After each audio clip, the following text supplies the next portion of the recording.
A blessed Sunday to all. In fact, with this very current situation we are in, it's a little bit ironical to say laetare or rejoice, because we are all caught in this web of so many different confusions and so many different things that we need to do, we need to reflect, we need to actually settle down with. But it is not the time. You should say that. In fact, in the Facebook accounts that many have received, there are more thumbs down, and there are many more confusing faces than you see, precisely because of this. But then, despite this very situation we are in, the gospel message does not change, and it will never change. Today's celebration of the Laetare Sunday should bring us the kind of feeling that there is always, as I always say also, there is always a light after the tunnel. Now, this very beautiful gospel reading, which actually falls under the description of the Johannine Gospel, or the Gospel of John. This is his sixth miracle in the Gospel of John. There are only 7. And this is set within the context of, or against the background of, the struggle between light and darkness. And here we have heard from the gospel reading itself that Jesus proclaimed that he came into this world for judgment, so that those who do not see might see, and those who do see might become blind. We see this very carefully in the very detail of the long gospel reading today. But what remains very, very alive and vibrating is actually the experience that we also have. We put in the context of darkness, but we strive to get the light, to be enlightened for what are these things really for us.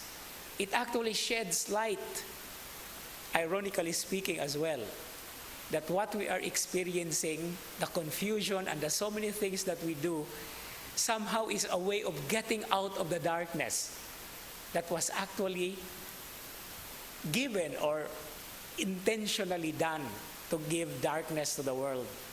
But instead, we still survive and strive to show the light, that the little glimmer of light, which reminds me of the song, "It is better to light just one little candle than to stumble in the dark."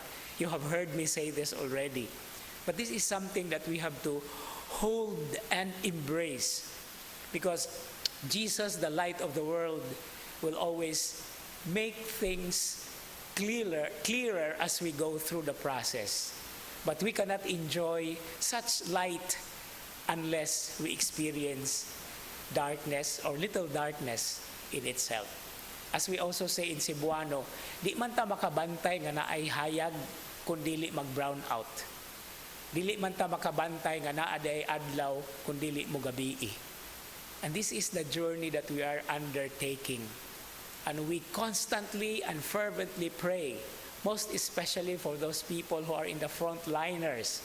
They also help us give light, most especially when it comes to following directives and instructions, because they themselves put their lives at risk, so that at least we are enlightened with the great concern and situation, not only in Cebu, not only in the Philippines, but of the world, of the whole wide world. And so as we continue putting that rejoicing in our hearts, being Laetare Sunday, let us also be responsive to the great needs and exigencies of the time. And in fact, would like to stretch out to the needy people, not only in our prayers, but in the way that we can be useful when it comes to the very necessary observations that we have to do.